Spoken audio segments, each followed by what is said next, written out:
नमस्कार, times of Swaraj में आप सबों का स्वागत है। मैं हूं संतोष सिंह और आज हम टाइम्स ऑफ स्वराज में एक ऐसे विषय पर चर्चा करने जा रहे हैं जिसको लेकर इन दिनों देश में घमासान मचा हुआ है।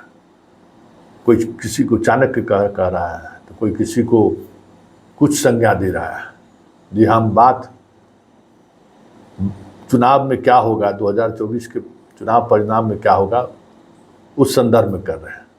प्रशांत किशोर का अलग दावा है, योगेंद्र यादव का अलग दावा है और बाकी बहुत सारी एजेंसियों ने अपने अपने तरीके से चीज़ों को रखा है कि क्या होने वाला है 2024 में। देखिए, मेरा जो अनुभव कह रहा है और हम जिस तरीके से चुनाव को करीब से देखे हैं, बिहार की अगर हम बात करें तो बिहार के चुनाव में एनडीए के वोटर में बहुत बड़े स्तर पर बिखराव हुआ है, इसमें कोई शक नहीं है। एनडीए के कोर वोटर सवर्ण और बनिया दोनों में टूट हुई है, चाहे वो 5% हो या 20% हो, दोनों में टूट हुई है।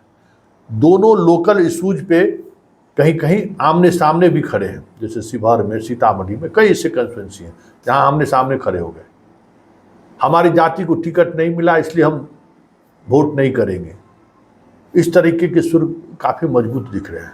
इसी तरीके से लालू यादव ने कुशवाहा को ज़्यादा से ज़्यादा सीट देकर कुशवाहा को वोट तोड़ने में कामयाब होते हुए दिख रहे हैं। जहां कुशवाहा उम्मीदवार थे वहां तो महागठबंधन को वोट वो किए ही, बाकी कंस्टिट्यूंसी में भी कहीं न कहीं टूट हुई, ऐसी खबरें आ रही हैं।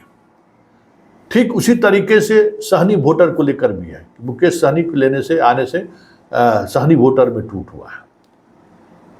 राम के वोटर में कहा जाता है कि संविधान बदलने की जो बात हो रही है ना, उस वजह से राम लोगों में गुस्सा है और वहाँ टूट हुई है। वो लोग एक तरफा वोट कर रहे हैं, धोबी एक तरफा वोट कर रहे हैं। मतलब संविधान, मतलब मोदी 400 मांग रहे हैं सीट इसलिए कि संविधान बदल देंगे, नौकरी आपको खतरा में हो जाएगा। तो इस सब बात को लेकर दलित काफ़ी आक्रोशित है।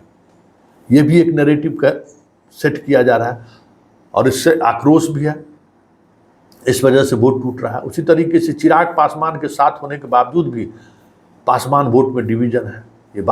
ये तमाम तर्क जो तर्क दिए जा रहे हैं, कुशवाहा कुर्मी भी कई जगह पर महागठबंधन के उम्मीदवारों को वोट किया है लोकल पॉलिटिक्स की वजह से।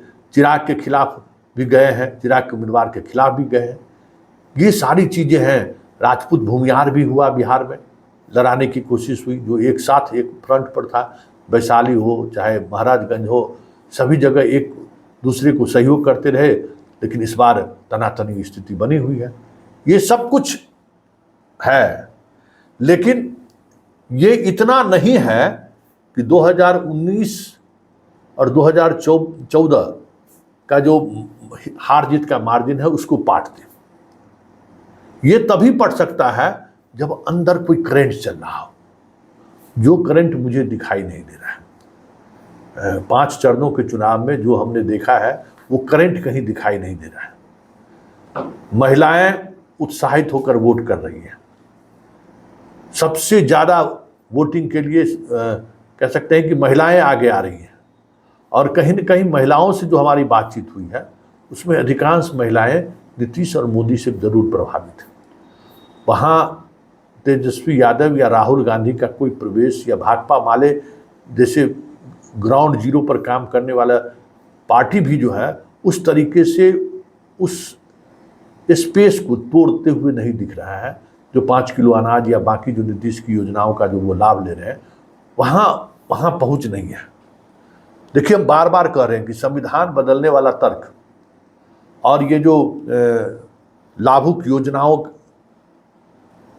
को लेकर जो तर्क दिए जा रहे हैं वो तभी संभव था जब महागठबंधन के या इंडिया गठबंधन के लोग उस स्तर पर कैंपेन करते, वहां तक वो पहुंचते, जो हमें कहीं दिखाई नहीं दिया। तेजस्वी यादव चौथे चरण के चुनाव के बाद वो नौकरी करते रह गए।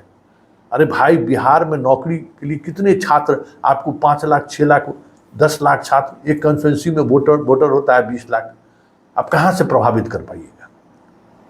आप बेरोजगारी का मुद्दा बनाए और हमने सरकारी नौकरी दी। कितने लोग सरकारी नौकरी के लिए फॉर्म भरते हैं, लेकिन नीतीश कुमार और मोदी का जो गांव-गांव में जो लाभुक है, उस लाभुक के बीच संवाद पहुंचा ही नहीं जो संवाद पहुंचना चाहिए था।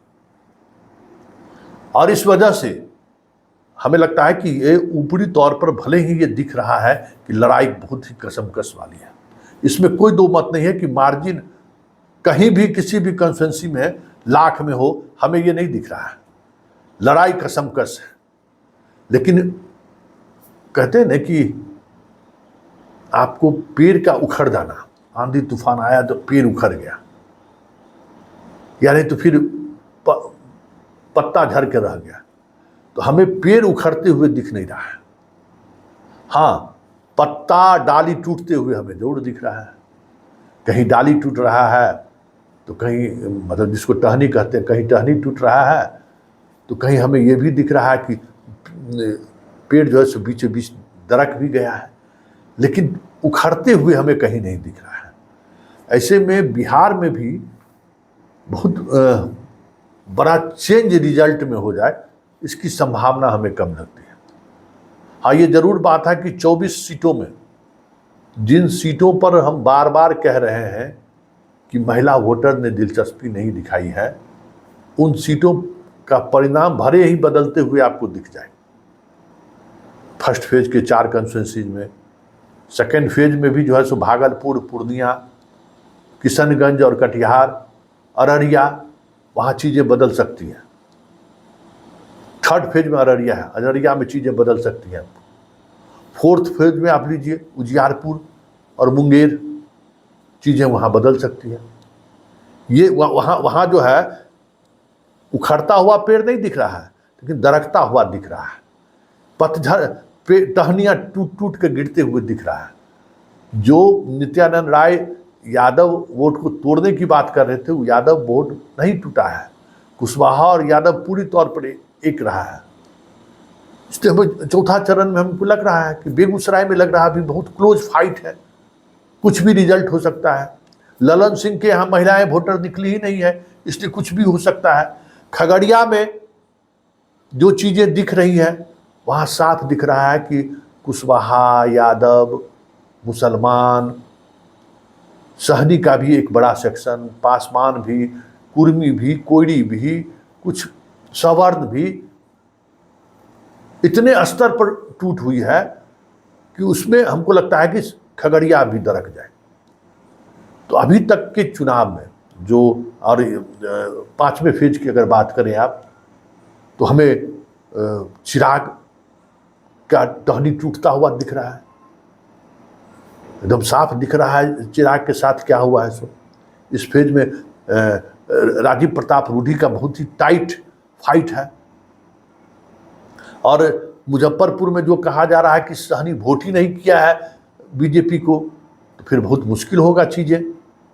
उसी तरीके से सीतामढ़ी में अगर बनिया जिस तरीके से कह रहा है कि हम वोट कर दिए हैं अर्जुन राय को, तो फिर महिला वोटर अब कितना उनको खींचकर ऊपर लाती है, ये भी देखने वाली बात होगी। लेकिन इतना तय है कि 5 चरणों के चुनाव के बाद ये साफ दिख रहा है कि बरगद के पेड़ में आंधी का असर है, कई टहनियां टूटते हुए दिख रही हैं, लेकिन पेड़ उखड़ता हुआ नहीं दिख रहा है। ऐसे में बहुत बड़ा चेंज बिहार में हो, अभी 2 फेज बाकी है, चेंज हो, मेरी समझ से कम ही उम्मीद है।